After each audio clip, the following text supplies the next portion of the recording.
Bien, en el nombre del Padre, del Hijo y del Espíritu Santo. Amén. Dios te salve María, llena eres de gracia, el Señor es contigo, bendita tú eres entre todas las mujeres y bendito es el fruto de tu vientre Jesús. Santa María, Madre de Dios, ruega por nosotros pecadores, ahora y en la hora de nuestra muerte. Ave María Purísima. Sin pecado. En el nombre del Padre, del Hijo y del Espíritu Santo. Amén. Bien, vamos a ver ahora el capítulo 12 de este libro de Rollo Marín. Estamos siempre en la tercera parte que habla sobre los aspectos ascético-místicos. Nosotros del capítulo 11 vimos la mitad. La segunda mitad, que pensaba verla hoy, en realidad la salteamos. Es un resumen del título de El alma de todo apostolado. Me pareció simplemente conveniente saltearlo. Y bueno, vamos al capítulo 12, que habla sobre la abnegación de sí mismo. Bien, y dice así el autor: hoy en día, dentro de gran parte del ambiente eclesial, la mortificación no es muy bien vista. Esto lo decía Rollo Marín en aquel momento, imagínense ahora. Chao.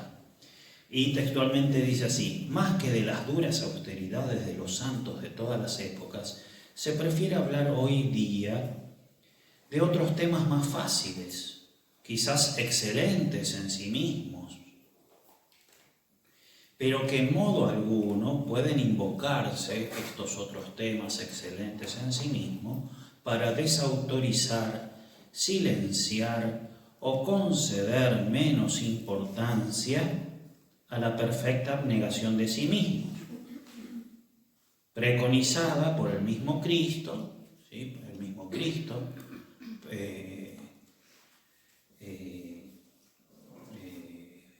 habló, ¿sí?, de la necesidad de mortificarse, ¿sí?, preconizada por el mismo Cristo con meridiana claridad, absoluta evidencia. Es absoluta, recontra, súper evidente que Jesús dice que hay que mortificarse, ¿no? Entonces, claro que hay otros temas, pero no por eso vamos a pensar que no hay que invocar esos otros temas para tirar abajo todo lo que significa la mortificación, la abnegación de sí mismo. El Divino Maestro, en efecto, advirtió claramente en el Evangelio, sin rodeos ni ambajes, que para ir en pos de Él se requiere indispensablemente la perfecta abnegación de sí mismo. ¿Qué cita se les ocurre para argumentar eso? Bueno, el autor pone esta, que marca la estructura del capítulo, porque el capítulo va a ser dividir esta estructura, estas palabras de Jesús en diversas partes, y así la va a ir analizando muy, no digo semejante o que lo esté copiando, pero muy paralelo a lo que hace San Luis María Griñón de Montfort en Carta a los Amigos de la Cruz. Y la frase es esta: si alguno quiere venir en pos de mí, niéguese a sí mismo, tome su cruz y siga. Nótese bien que este programa de la propia abnegación no lo dirigió Cristo únicamente a sus apóstoles. Si alguno quiere venir en pos de mí, ¿a quién se lo está diciendo eso? No se lo dijo Cristo solamente a los apóstoles, como pudiera uno creer si lee solamente Mateo, sino que lo dijo a todos, ¿sí?, como se ve en San Marcos y aún más claramente en San Lucas. Mateo dice así: entonces Jesús dijo a sus discípulos: el que quiera venir detrás de mí, que renuncie a sí mismo, que cargue con su cruz y me siga. Discípulos, ¿quiénes son? Ahí serán solamente los apóstoles, entonces eso no es algo obligatorio para todos, sino solamente para los sacerdotes o para los religiosos. No, discípulos ahí son todos, porque de hecho Marcos Dice, y llamando a la muchedumbre juntamente con sus discípulos, les dijo. Y Lucas dice directamente así, y decía a todos, a todos. Bien, como se ve, nadie queda exento del llamamiento apremiante de Jesucristo a la perfecta abnegación de sí mismo. Perfecta abnegación de sí mismo. Después hay que ver el modo, pero perfecta abnegación de sí mismo. No son los religiosos los que están llamados solamente a la caridad perfecta. También los laicos. Lo que pasa es que hay que ver el modo. El religioso tiene un camino de perfección, o sea, va por una autopista de 5 carriles solo. Es re fácil. Mientras que el laico va por caminos de montaña, derrumbes y todo. Pero los dos tienen que llegar a la cima de la perfecta caridad. Bueno, lo mismo, dígase, de la perfecta abnegación de sí mismo. Uno no tiene que vivir más para que Cristo viva en él. Eso no es solamente de los religiosos. Bien. Como se ve, nadie queda exento del llamamiento apremiante de Jesucristo a la perfecta abnegación de sí mismo, pero es evidente que afecta de modo especialísimo a los que se han entregado a Él de una manera completa y total en la vida religiosa. Entonces afecta así de un modo especial a los religiosos. El autor comenta entonces en 4 puntos estas palabras de Jesús. Primer punto, si alguno quiere venir en pos de mí. Segundo punto, niéguese a sí mismo. Tercer punto, tome cada día su cruz. Y cuarto punto, sígame. El primero es un poquito largo, el segundo es muy largo, el tercero y el cuarto son brevísimos. Casi que se podría dar solamente el segundo, el niéguese a sí mismo. Bien, entonces vamos al primero. Si alguno quiere venir en pos de mí, una interpretación demasiado precipitada y superficial pudiera ver en estas primeras palabras de Cristo una simple invitación. Si querés, no estás obligado. Podría alguno interpretarlo así. Lo que pasa es que no, es verdad que sos libre de venir. Eso es, si alguno quiere venir en pos de mí, lo dice porque somos libres. Pero moralmente estamos recontra súper obligados. Si no vamos en pos de Jesús, viene el precipicio, ¿sí?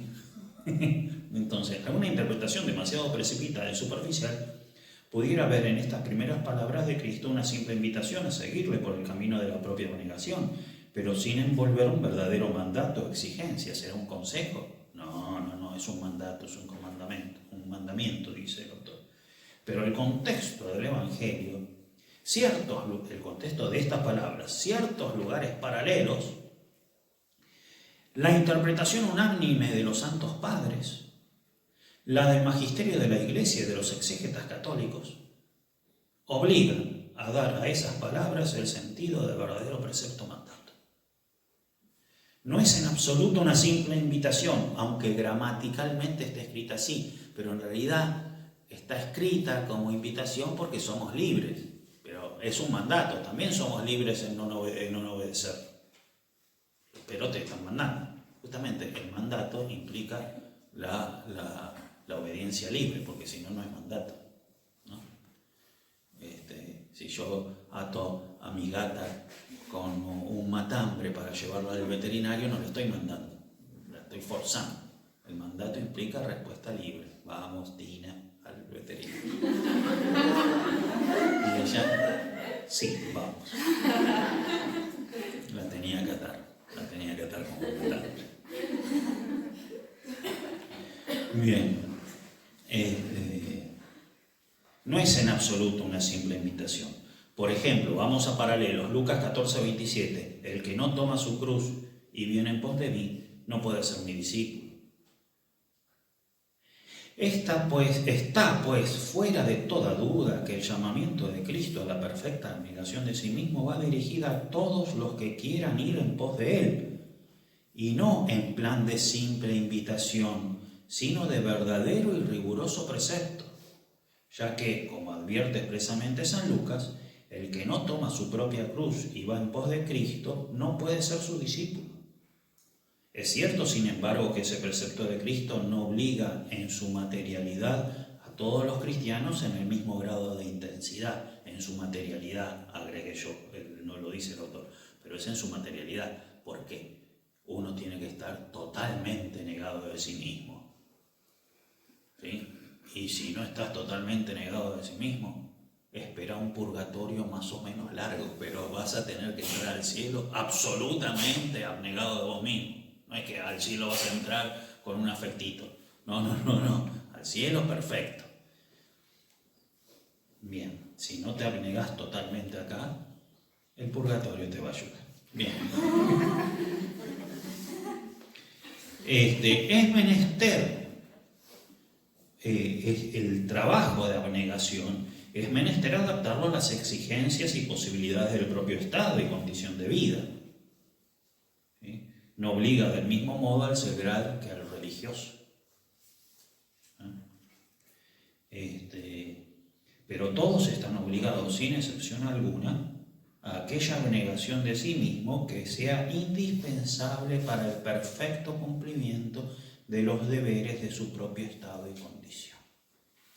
Bien, entonces es algo que invita a todos y es un mandato. Segundo punto, niéguese a sí mismo, y este es el punto más largo.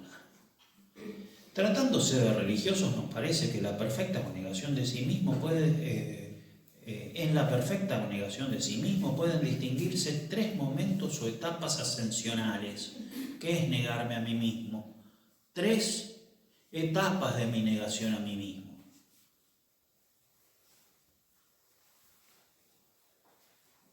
Y son estas 3.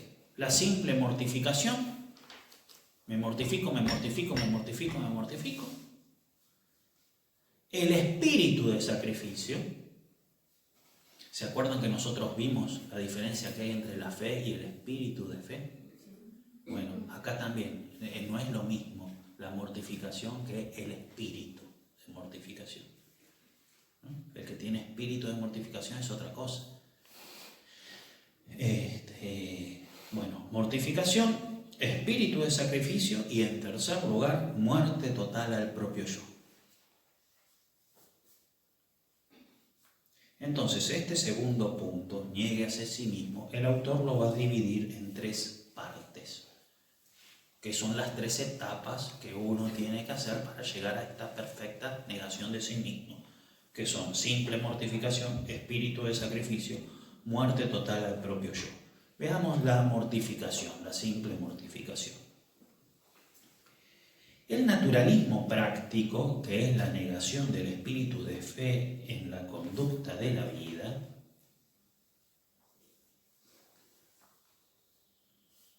el naturalismo práctico, repito y leo despacio, negación del espíritu de fe en la conducta de la vida, naturalismo práctico, o sea, no, vos seguís teniendo fe, pero en tu conducta de vida no tenés espíritu de fe.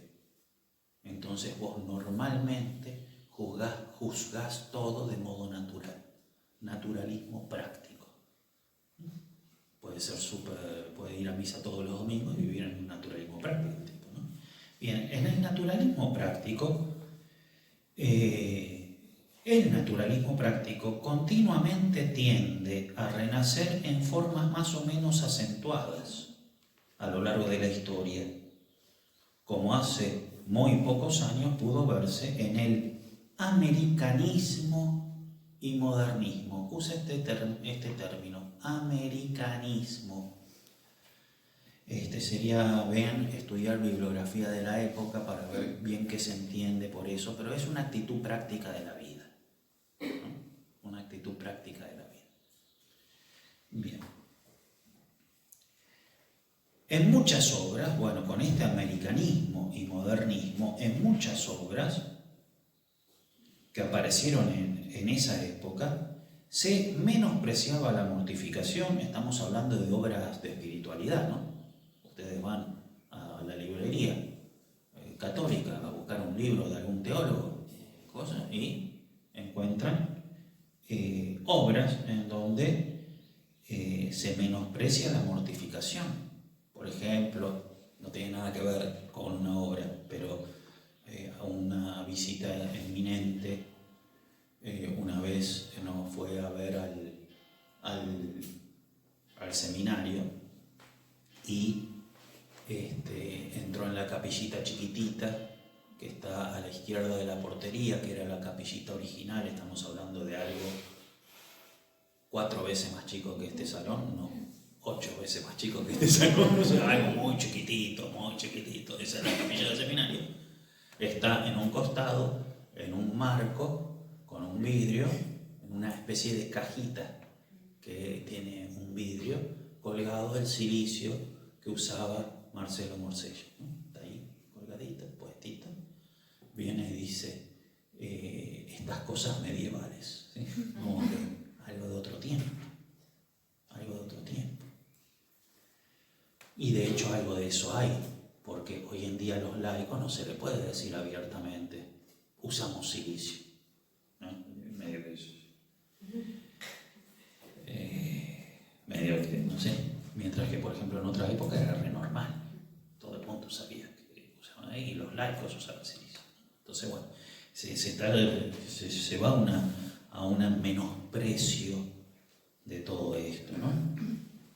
Bien, en muchas obras que aparecieron en esa época se menospreciaba la mortificación y los votos de religión, en los que se pretendía ver no una liberación, no es que la mortificación te libera o los votos te liberan.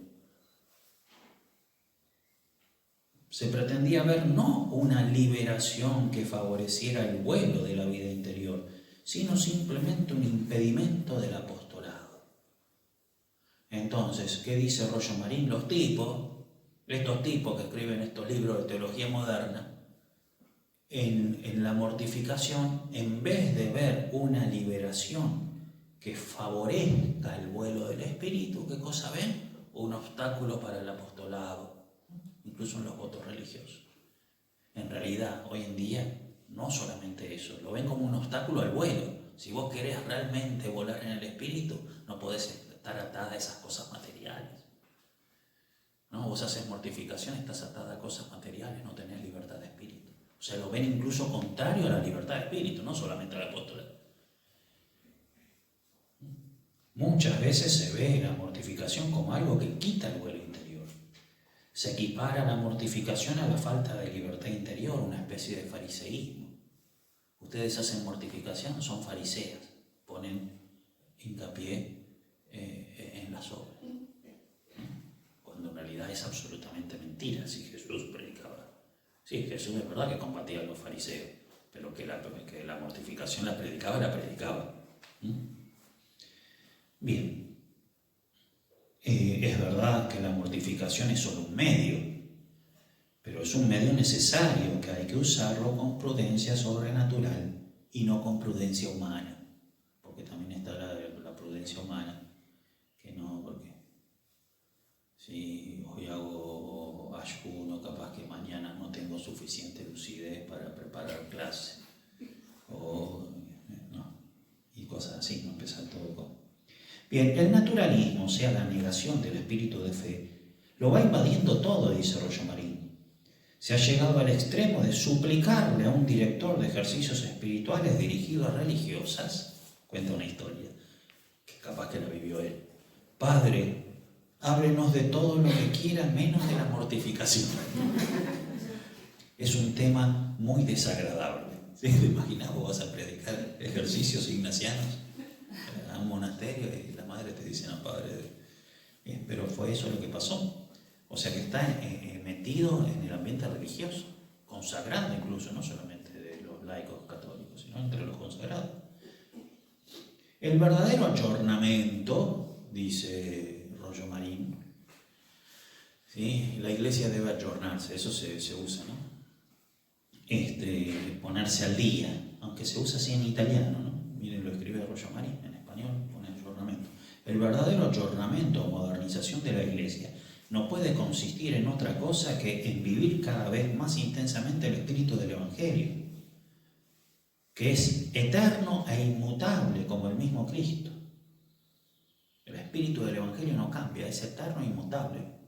La Iglesia, si quiere ir profundizando, no es cambiando el espíritu, sino viviendo cada vez mejor el mismo y único espíritu. Y es preciso, pues, en el espíritu del Evangelio, es preciso, pues, hablar de la mortificación cristiana, aunque resulte desagradable y antipática a nuestra propia comodidad y regalo. Formémonos una idea exacta de la mortificación externa. La mortificación externa, encerrada en sus justos límites, consiste en resistir a la naturaleza y en combatirla sin destruirla, en respetar sus derechos, sin halagar sus malas inclinaciones. La discreción es aquí un deber. O sea que en la mortificación, al menos en su aspecto material, hay hay que usar la prudencia, porque es verdad que uno puede mortificarse de más. Eso es verdad. Sí, tengo mi compañero, hoy lo tengo que reemplazar en todo porque ayer se mortificó mucho. Por favor, mortifícate un poco menos.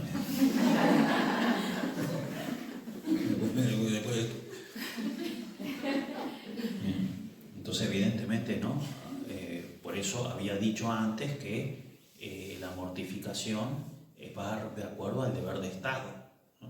Y entonces papá se mortificó, pero lo echaron del trabajo porque no podía ir a trabajar.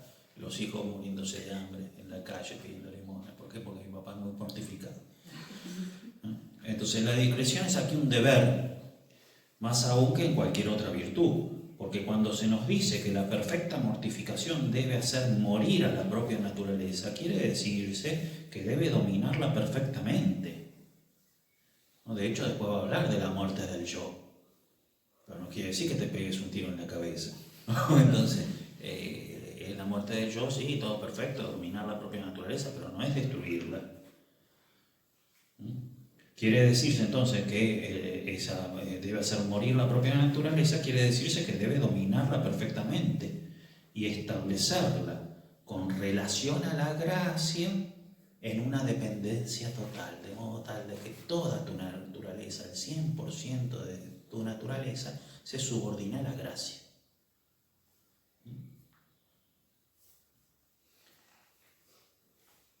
Pero eso va a ser en la justa medida. Se trata entonces, comentamos nosotros, de mortificarnos para dominar la naturaleza y para ofrecer sacrificios. No es solamente la dominación de la naturaleza, ¿no? De que cada vez que veo un chocolate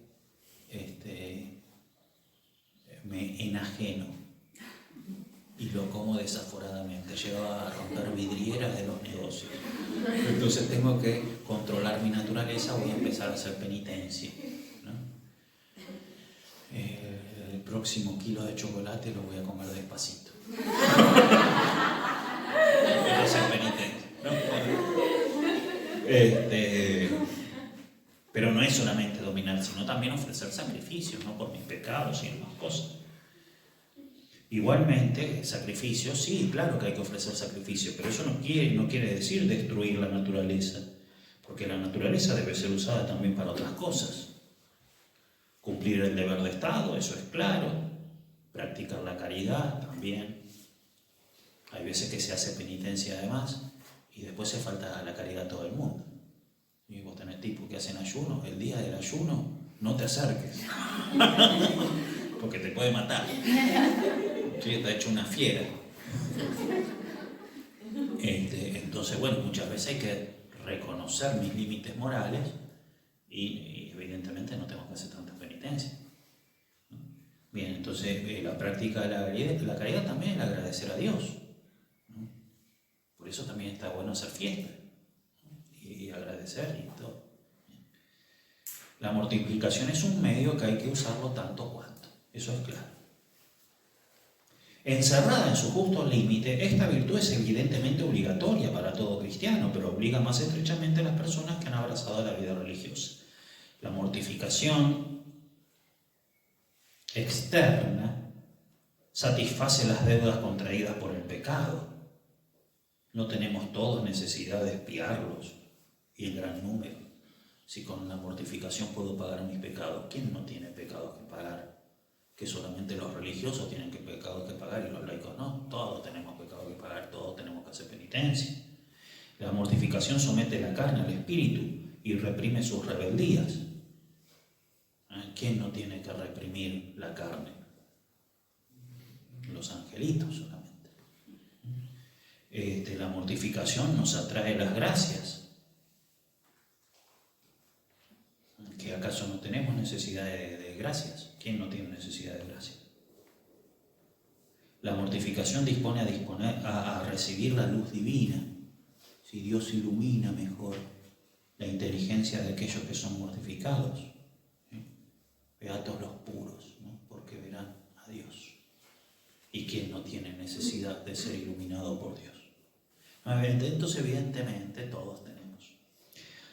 Añadid a estos motivos, ¿sí?, que afectan a todos los cristianos, aquellos otros que hacen más obligatoria la mortificación a los religiosos.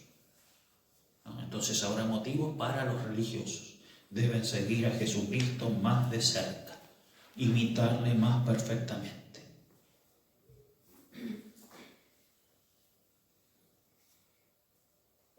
Y después aclara el autor que los religiosos, ¿se acuerdan cuando hablamos, no me acuerdo si hablamos, pero creo que sí, sobre cómo los religiosos de alguna manera representan a la iglesia? ¿Sí?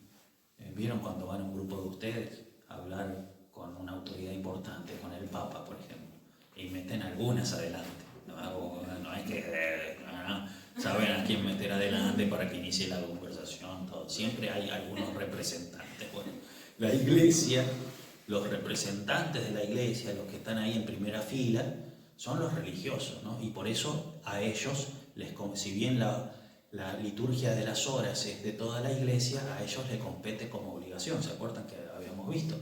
Bueno, lo mismo la penitencia. De alguna manera, el religioso tiene que hacer penitencia pública.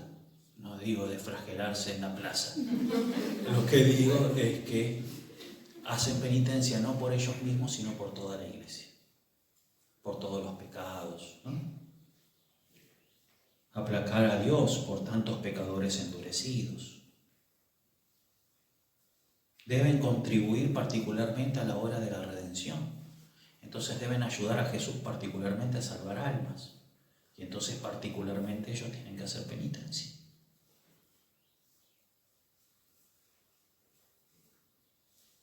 Bien, Don Columba Marmio es citado por Rollo Marín y habla de tres aspectos de la penitencia esta. En primer lugar, las mortificaciones impuestas por la Iglesia. Ayunos, abstinencias, son las más santificadoras porque son ofrecidas a Dios por medio de la iglesia. O sea, esas las ofrezco por medio de la iglesia, Jesús a la cabeza, estamos los dos juntitos cuando ofrecemos eso, ¿no? En segundo lugar, las mortificaciones impuestas por las reglas y constituciones, y en tercer lugar, las mortificaciones voluntarias escogidas por el propio religioso, que tiene que sí tenerlas, ¿no? Porque es para conservar el espíritu. Las obras supererogatorias siempre son muy importantes. El procedimiento infalible, pero acá le exige discernimiento, porque las mandadas por la iglesia no tenés nada que discernir, las mandadas por las reglas no tenés nada que discernir, las que tenés que discernir son las que te pones vos. El procedimiento infalible para no errar en esta materia consiste en contar siempre con la aprobación del superior o la de un discreto y competente director espiritual. En caso de conflicto entre lo permitido por el superior y por el director espiritual, si tengo un director espiritual que me pide que haga penitencia, y la madre no me deja. En caso de conflicto, debe prevalecer el criterio del superior, porque la obediencia a este es obligatoria en virtud del voto de obediencia, mientras que la obediencia al director es enteramente libre y voluntaria. La cantidad de estas mortificaciones voluntarias han de medirse, en general, cuánta ¿Cuánta penitencia tiene que haber? Yo soy director espiritual, ¿cuánta penitencia le digo que haga esta hermanita? ¿No? Las penitencias han de medirse en general por los pecados que se han de expiar. Entonces, si el director les pide mucha penitencia por los pecados que se han de expiar, los obstáculos que se han de alejar, porque vos puedes ver que va a tener muchos obstáculos, entonces le mandamos con toda la penitencia. Y el deseo más o menos intenso, ese más o menos te va a dar más o menos penitencia, el deseo más o menos intenso de inmolarse plenamente con Cristo por el cuerpo místico que es la Iglesia. Es necesario discernir bien la naturaleza de ese deseo que lleva al religioso a querer mortificarse. ¿No? ¿Por qué? Porque hay veces que sí se quiere mortificar, pero es un deseo que está basado en malas concepciones de la persona o en orgullos escondidos o en otra cosa. Entonces ese deseo hay que discernirlo muy bien. Sería peligrosa temeridad entregarse a mortificaciones extraordinarias sin ser llamado por Dios. ¿No? Mortificaciones extraordinarias. ¿Sí? O sea, nosotros tenemos ciertas mortificaciones que son re comunes. Hace disciplina. Todo el mundo, que es bastante común. No digo que todo el mundo haga disciplina, pero entre los religiosos es bastante común. Entonces no es una mortificación extraordinaria, pero después puede haber mortificación extraordinaria que, bueno, esa mortificación extraordinaria sería una temeridad si no está llamada por Dios. Si hablamos de mortificación extraordinaria, lo normal es que Dios no las pide, porque son extraordinarias. Entonces lo normal, ¿qué es lo normal? Que Dios no pide ese tipo de mortificación. Me quiero cortar un dedo. Lo normal es que Dios no lo pide. Había, ¿no? En una época, cuando en los monasterios de varones,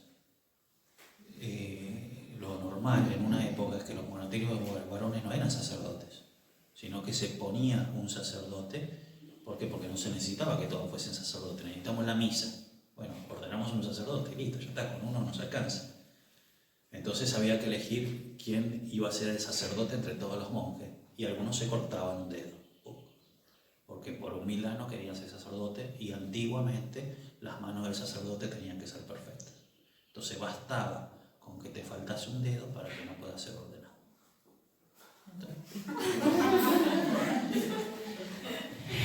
Qué cosa. Bien, la cuestión es que, bueno, para eso tenés que estar muy seguro que Dios te lo está pidiendo.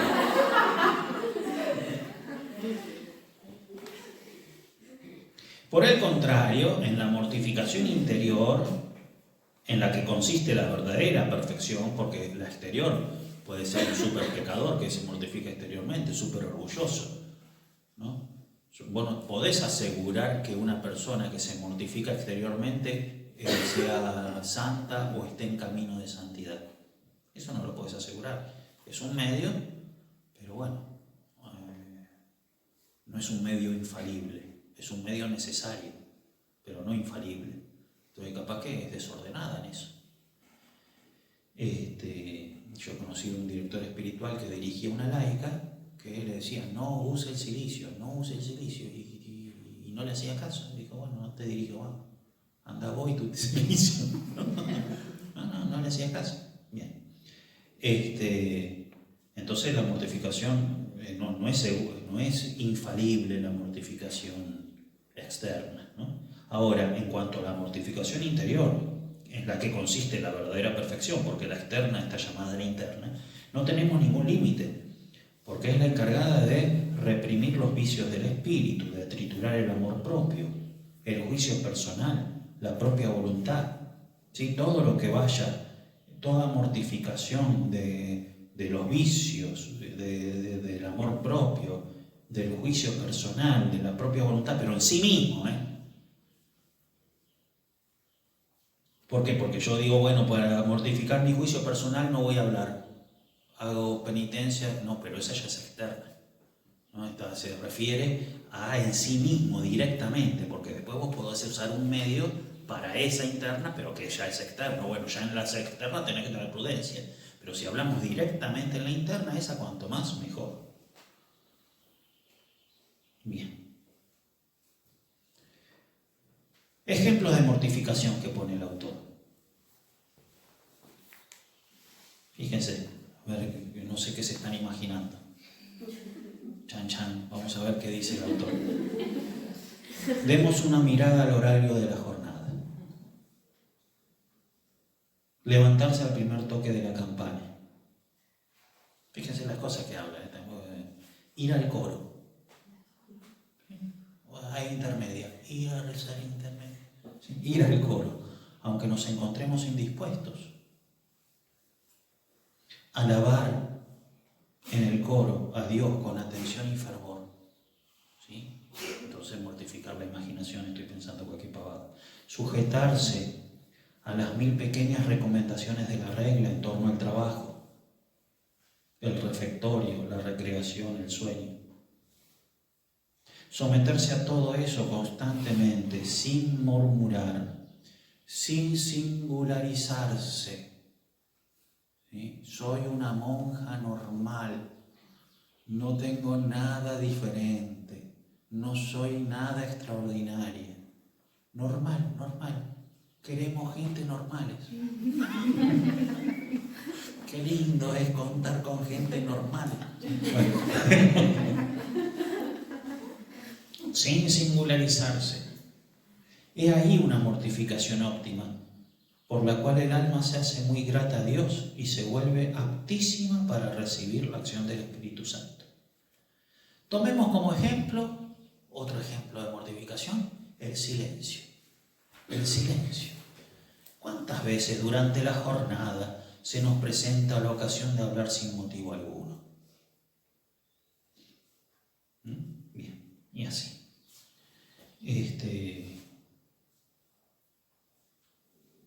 Aceptemos de buen grado también las mortificaciones que nos envía la divina providencia. El hambre, ¿sí? El frío, el calor, las disposiciones incómodas del lugar. ¿Sí? No es la celda que soñé. Te entran, si entras en la celda por primera vez, yo había pensado otra cosa. Yo había pensado una camita sola de paja. Y en cambio estoy en una cucheta en el tercer día.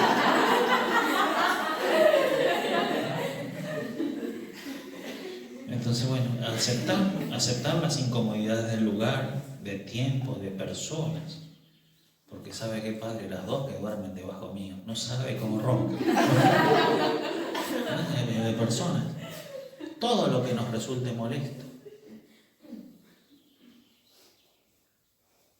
Bien, entonces recuerden que estamos en el segundo punto, que era niegues a sí mismo, y habíamos dicho mortificación, espíritu de sacrificio y el yo. El yo, hay que reventar el yo, no me acuerdo cómo lo decía. Muerte del yo, eso. Bien. Ahora vamos por espíritu de sacrificio. Empezamos. La mortificación cristiana practicada con regularidad y perseverancia en la forma que acabamos de explicar va engendrando en el alma el espíritu de sacrificio. ¿No? Que no es mortificarse, es más, ya tenés ese espíritu de sacrificio. De modo tal de que ya llevas adelante la vida sacrificada es tu vida, ya es así. Es como no es algo agregado, ¿no? Espíritu de sacrificio. En virtud del cual la negación de sí mismo se va produciendo de una manera cada vez más espontánea y connatural. El espíritu de sacrificio representa pues un progreso y avance con respecto a la simple mortificación. Es necesario el espíritu de sacrificio. No, yo soy muy mortificada. Tenés que llegar al espíritu de sacrificio. Y esto todos los cristianos, no solamente los religiosos. aunque se comprende fácilmente que por razones especialísimas las almas religiosas han de ofrecer a Dios esos sacrificios de manera más perfecta y abundante. ¿Por qué es necesario el espíritu de sacrificio? Sin espíritu de sacrificio no se aprovechan las gracias. De aquí procede el poco o ningún fruto que se saca de tantas lecturas y tantas exhortaciones y tantas buenas inspiraciones que reciben constantemente los religiosos.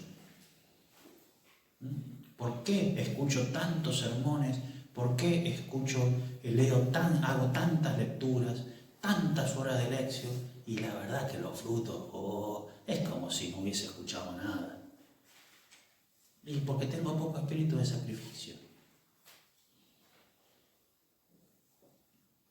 Poco espíritu de sacrificio. Desde el ambón se observa. ¿No? Como los ojos se van cerrando.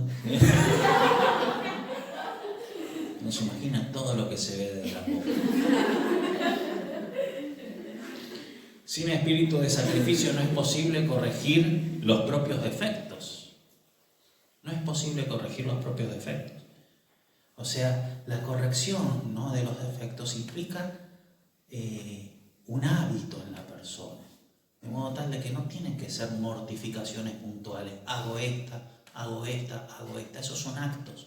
Sino que tengo que tener ya en mi naturaleza la inclinación al sacrificio. De modo tal de que cuando surge una situación, yo la acepto con alegría. ¿Por qué? Porque tengo espíritu de sacrificio. Sin espíritu de sacrificio no llegamos jamás a la virtud sólida. El espíritu de sacrificio debe tener una total extensión y una total continuidad. Tengo espíritu de sacrificio en Cuaresma, pero después olvídate, ¿no? Continuamente. Este día no, vacaciones, no, continuamente. Y total extensión, esto me parece más difícil, porque hay muchas que tienen espíritu de sacrificio en algunos sacrificios, pero no en todos los sacrificios. Después de la gracia y de la oración, que constituyen las primeras fuentes de todo don espiritual, la que sigue es este espíritu de sacrificio. Purifica el alma de las vanidades y afecciones carnales o demasiado humanas. Establece una comunicación íntima entre el alma inmolada y Jesucristo, que encuentra en ella su perfecta imagen.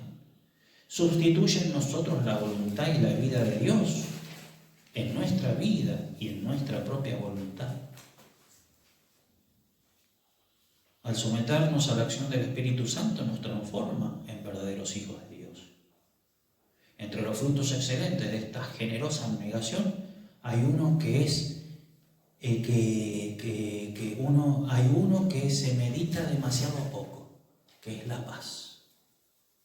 La persona que tiene espíritu de sacrificio vive en paz, porque la paciencia todo lo alcanza, dice un autor. ¿Sí? Bien. Estamos entonces en el segundo punto, nieguese a sí mismo. Hemos visto la mortificación, el espíritu de sacrificio, y ahora vemos la muerte total del propio yo.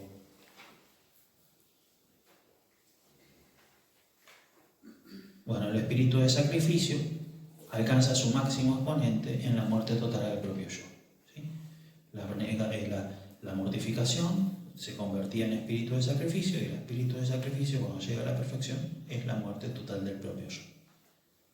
No se trata de un afán morboso de morir a sí mismo por cansancio o hastio de vivir. ¿Sí? Quiero morir, ¿no? Quiero morir pero del suicida, no se trata de eso, se trata precisamente de morir para vivir. Bien, y en esto, y vamos salteando, hay diferentes grados de muerte. Está la muerte de los pecados, la muerte al mundo,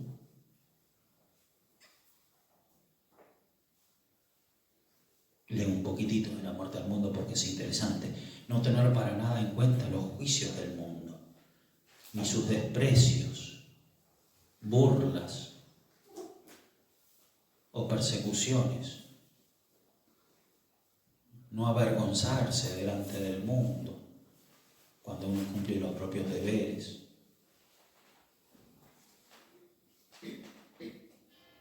Bien, muerte al mundo, después muerte al carácter. Siamo faticosi. No, siamo faticosi. O sea, sí, siamo faticosi, pero hay que morir, appunto. Muerte a la propia voluntad. Muerte a la estima y amor por nosotros. Muerte a las consolaciones espirituales. Muerte a los apoyos y a las seguridades con relación al estado de nuestra alma. No sé si estoy haciendo bien las cosas. No sé si voy por el buen camino.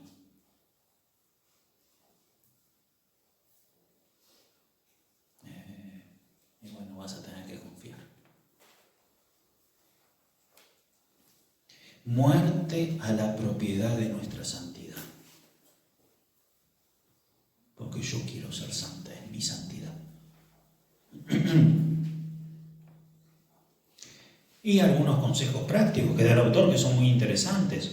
Los sacrificios exigidos serán a veces diferentes a los que teníamos previsto. Porque ese es el punto, ahí está lo bueno. Porque ustedes ahora se imaginan, uy, tengo que hacer estos sacrificios, tengo que hacer estos sacrificios. El punto es cuando te piden un sacrificio que vos no tenías previsto.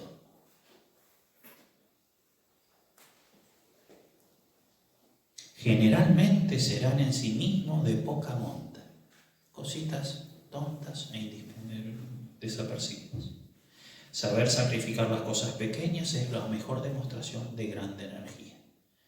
Bien, y después, ya tercer punto, tome cada día su cruz.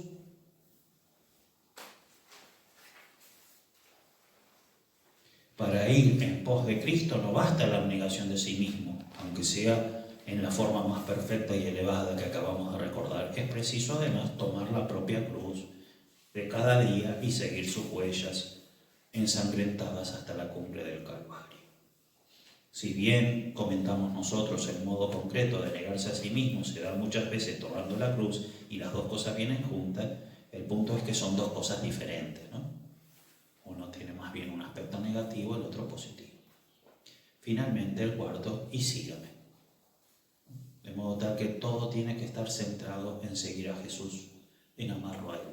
Sí, en todo lo que vimos de mortificaciones, en todo lo que vimos, en Jesús no pienso nunca, o sea, es otra cosa, digamos, porque todo esto es el camino para seguir a Jesús, no para ir por otro lugar, ¿no?